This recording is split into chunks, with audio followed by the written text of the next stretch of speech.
ನಮಸ್ಕಾರ ವೀಕ್ಷಕರೇ. ನಾವು ಭಾರತೀಯರು ಬಂಗಾರವನ್ನ ಅತಿ ಹೆಚ್ಚಾಗಿ ಹಾಕುವುದು ಹಾಗೆ ಇಷ್ಟಪಡುವುದು ನಾವು ಮಾತ್ರ. ನಮ್ಮ ಪೂರ್ವಜರ ಕಾಲದಿಂದಲೂ ಕೂಡ ಬಂಗಾರಕ್ಕೆ ಸಿಕ್ಕಾಪಟ್ಟೆ ಬೆಲೆ ಇದೆ, ಗೌರವ ಇದೆ.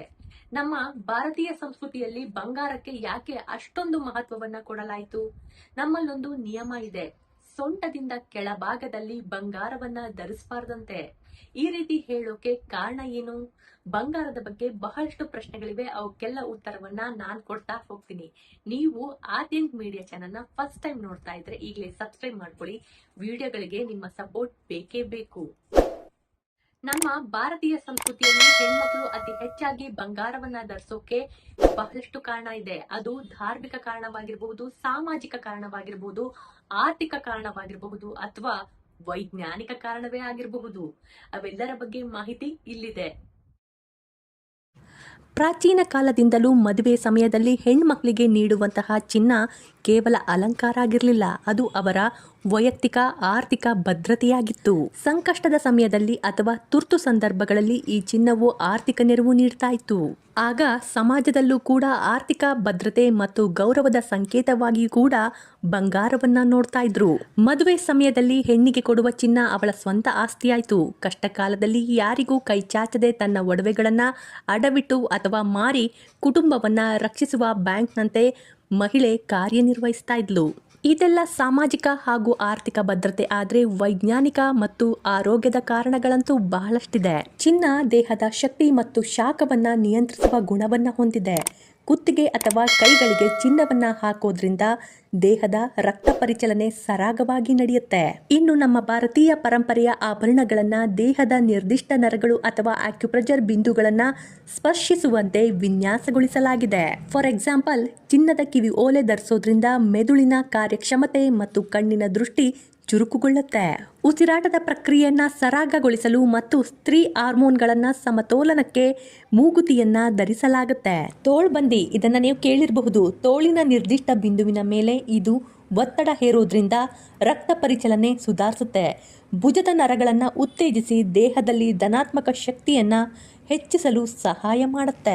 ಸೊಂಟದ ಪಟ್ಟಿ, ಸೊಂಟದ ಭಾಗದಲ್ಲಿ ಲಿವರ್, ಕಿಡ್ನಿ ಮತ್ತು ಜಠರ ಇರೋದ್ರಿಂದ ಈ ಆಭರಣ ಆ ಭಾಗದ ನರಗಳ ಮೇಲೆ ಸೌಮ್ಯವಾದ ಒತ್ತಡ ಹೇರಿ ಅವುಗಳ ಕಾರ್ಯಕ್ಷಮತೆಯನ್ನ ಹೆಚ್ಚಿಸಲು ನೆರವಾಗುತ್ತೆ. ಸೊಂಟದ ಪಟ್ಟಿಯನ್ನ ನಿಯಮಿತವಾಗಿ ಧರಿಸೋದ್ರಿಂದ ಹೊಟ್ಟೆಯ ಭಾಗದಲ್ಲಿ ಹೆಚ್ಚುವರಿ ಕೊಬ್ಬು ಸಂಗ್ರಹವಾಗೋದು ತಪ್ಪಾಯಿತು ಮತ್ತು ದೇಹದ ಆಕಾರವನ್ನ ಕಾಪಾಡಿಕೊಳ್ಳಲು ಇದನ್ನ ಬಳಸಲಾಯಿತು. ಹೀಗೆ ಹೇಳ್ತಾ ಹೋದ್ರೆ ಬಹಳಷ್ಟಿದೆ.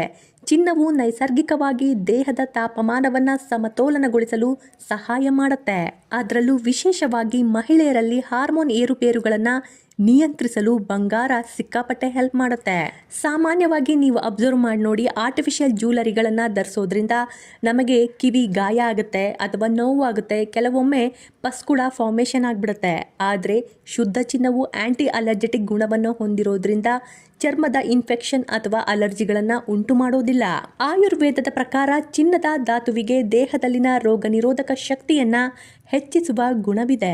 ಚಿನ್ನವು ಚರ್ಮದ ಕಾಂತಿಯನ್ನ ಹೆಚ್ಚಿಸುತ್ತೆ. ಪ್ರಸ್ತುತ ಆಧುನಿಕ ಬ್ಯೂಟಿ ಪಾರ್ಲರ್ಗಳಲ್ಲಿ ಗೋಲ್ಡನ್ ಫೇಶಿಯಲ್ ಎಂಬ ಪದವನ್ನ ನೀವು ಕೇಳೇ ಇರ್ತೀರಾ. ಆದರೆ ನಮ್ಮ ಪೂರ್ವಜರು ಚಿನ್ನದ ಒಡವೆಗಳನ್ನ ಧರಿಸುವ ಮೂಲಕ ಚರ್ಮವು ದೀರ್ಘಕಾಲದವರೆಗೆ ಸುಕ್ಕುಗಟ್ಟದಂತೆ ತಡೆಯುವ ನೈಸರ್ಗಿಕ ಉಪಾಯವನ್ನ ಕಂಡುಕೊಂಡು ಬಿಟ್ಟಿದ್ರು. ಆಯುರ್ವೇದದ ಪ್ರಕಾರ ದೇಹದಲ್ಲಿ ವಾತ, ಪಿತ್ತ ಮತ್ತು ಕಫ ಎಂಬ 3 ದೋಷಗಳು ಇರುತ್ತವೆ ಎಂಬುದು ನಿಮಗೂ ಗೊತ್ತಿದೆ. ಚಿನ್ನವು ದೇಹದ ಉಷ್ಣತೆಯನ್ನ ನಿಯಂತ್ರಿಸಿ ವಿಶೇಷವಾಗಿ ಪಿತ್ತ ಮತ್ತು ವಾತ ದೋಷಗಳನ್ನ ಸಮತೋಲನಗೊಳಿಸಲು ಸಹಾಯ ಮಾಡುತ್ತೆ.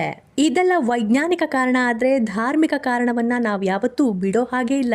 ಚಿನ್ನ ಐಶ್ವರ್ಯ ಮತ್ತು ಸಮೃದ್ಧಿಯ ಅಧಿದೇವತೆಯಾದ ಲಕ್ಷ್ಮೀ ದೇವಿಯ ರೂಪ ಎಂದು ಪರಿಗಣಿಸಲಾಗುತ್ತೆ.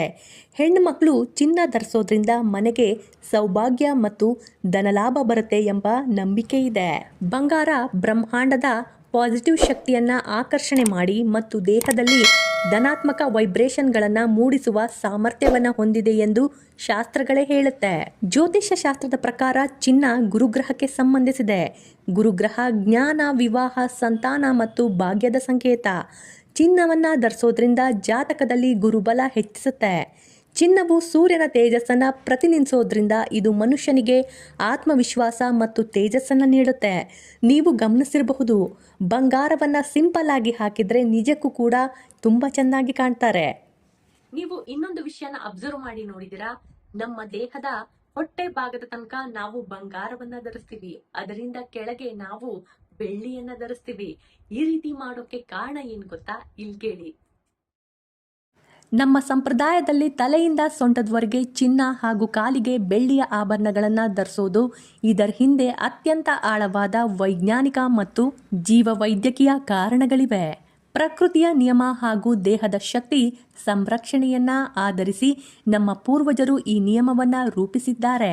ಚಿನ್ನ ಉಷ್ಣತೆ ಮತ್ತು ಪಾಸಿಟಿವ್ ಎಲೆಕ್ಟ್ರಿಕ್ ಎನರ್ಜಿಯನ್ನ ಆಕರ್ಷಣೆ ಮಾಡುವ ಮತ್ತು ತನ್ನಲ್ಲೇ ಉಳಿಸಿಕೊಳ್ಳುವ ಗುಣವನ್ನ ಹೊಂದಿದೆ. ಇದು ದೇಹದಲ್ಲಿ ಉಷ್ಣತೆಯನ್ನ ಕಾಪಾಡಿಕೊಳ್ಳುತ್ತೆ. ಬೆಳ್ಳಿ ಎಕ್ಸಲೆಂಟ್ ಕಂಡಕ್ಟರ್ ಹಾಗೂ ತಂಪುಕಾರಕ ಲೋಹವಾಗಿದೆ. ಇದು ದೇಹದ ಹೆಚ್ಚುವರಿ ಉಷ್ಣತೆಯನ್ನ ಹೀರಿಕೊಂಡು ಹೊರಹಾಕುವ ಶಕ್ತಿಯನ್ನ ಹೊಂದಿದೆ. ಮೆದುಳು ಮತ್ತು ಹೃದಯದಲ್ಲಿರುವ ಮೇಲ್ಭಾಗದ ಅಂಗಗಳಿಗೆ ಸದಾ ಉಷ್ಣತೆ ಮತ್ತು ರಕ್ತ ಪರಿಚಲನೆ ಅಗತ್ಯವಿರುತ್ತೆ. ಹಾಗಾಗಿ ಅಲ್ಲಿ ಚಿನ್ನವನ್ನ ಧರಿಸಲಾಗುತ್ತೆ. ದೇಹದ ಈ ಉಷ್ಣತೆ ಕಾಲಿನ ಮೂಲಕ ಕೆಳಚಲಿಸಿದಾಗ ಕಾಲಿನಲ್ಲಿರುವ ಬೆಳ್ಳಿಯು ಆ ಉಷ್ಣತೆಯನ್ನ ಹೀರ್ಕೊಂಡು ಭೂಮಿಗೆ ರವಾನೆ ಮಾಡುತ್ತೆ. ಇದು ಇಡೀ ದೇಹದ ತಾಪಮಾನವನ್ನ ಸಮತೋಲನಗೊಳಿಸುತ್ತೆ. ನಮ್ಮ ದೇಹದಲ್ಲಿ ನಿರಂತರವಾಗಿ ಸೂಕ್ಷ್ಮ ವಿದ್ಯುತ್ ಪ್ರವಾಹ ಹರಿತಾನೆ ಇರುತ್ತೆ. ಚಿನ್ನವು ದೇಹದ ಮೇಲ್ಭಾಗದಲ್ಲಿ ವಿದ್ಯುತ್ ತರಂಗಗಳನ್ನ ನಷ್ಟವಾಗದಂತೆ ತಡೆದ್ರೆ, ಬೆಳ್ಳಿ ಕಾಲಿನ ಭಾಗದಲ್ಲಿ ಭೂಮಿಯಿಂದ ಬರುವ ಪಾಸಿಟಿವ್ ತರಂಗಗಳನ್ನ ಹೀರಿಕೊಂಡು ಬಿಡುತ್ತೆ. ಚಿನ್ನ ಮತ್ತು ಬೆಳ್ಳಿಯ ಜಂಟಿ ಬಳಕೆಯು ದೇಹದ ಸುತ್ತ ಒಂದು ವಿದ್ಯುತ್ ಕಾಂತೀಯ ರಕ್ಷಣಾ ಕವಚವನ್ನ ಸೃಷ್ಟಿ ಮಾಡಿಬಿಡುತ್ತೆ. ನಿಮ್ಗೆ ಯಾವಾಗಾದ್ರೂ ಈ ಯೋಚನೆ ಬಂದಿದೆಯಾ, ಮದುಮಗಳು ಯಾಕೆ ಅತಿ ಹೆಚ್ಚಾಗಿ ಬಂಗಾರವನ್ನ ಧರಿಸಿರ್ತಾಳೆ ಅಂತ? ಅದರ ಹಿಂದೆ ಕೇವಲ ಆಡಂಬರ ಇಲ್ಲ, ಒಂದು ಇಂಪಾರ್ಟೆಂಟ್ ಆದ ಕಾರಣ ಇದೆ. ಮದುವೆ ಸಮಯದಲ್ಲಿ ವಧು ಚಿನ್ನದ ಆಭರಣಗಳನ್ನ ಧರಿಸೋದ್ರಿಂದ ಅವಳ ಜೀವನದಲ್ಲಿ ಲಕ್ಷ್ಮೀ ದೇವಿಯ ಕೃಪೆ ತುಂಬಿರುತ್ತೆ ಎಂಬುದು ನಂಬಿಕೆ. ವಧುವಿನ ಮೇಲೆ ಚಿನ್ನದ ಆಭರಣ ಅವಳಲ್ಲಿರುವಂತಹ ಪಾಸಿಟಿವ್ ಶಕ್ತಿಗಳನ್ನ ರಕ್ಷಣೆ ಮಾಡುತ್ತೆ ಅಂತ ಹೇಳ್ತಾರೆ. ಚಿನ್ನವನ್ನ ಅಗ್ನಿ ತತ್ವ ಅಂತ ಕರೀತಾರೆ. ಅಗ್ನಿ ಅಂದ್ರೆ ಬೆಂಕಿ ಅಥವಾ ಶಕ್ತಿ.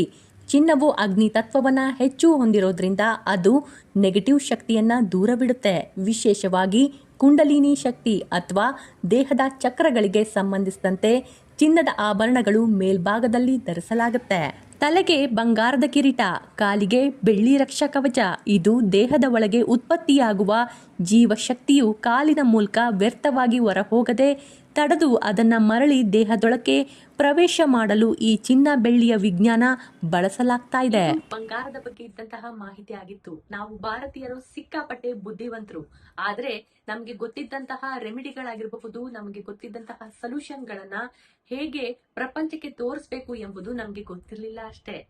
ನನ್ನ ವಿಡಿಯೋಗಳು ನಿಮ್ಗೆ ಇಷ್ಟ ಆಗಿದ್ರೆ ಲೈಕ್ ಮಾಡಿ, ಶೇರ್ ಮಾಡಿ, ಸಬ್ಸ್ಕ್ರೈಬ್ ಆಗೋದನ್ನ ಮಾತ್ರ ಮರಿಲೇಬೇಡಿ. ಧನ್ಯವಾದಗಳು.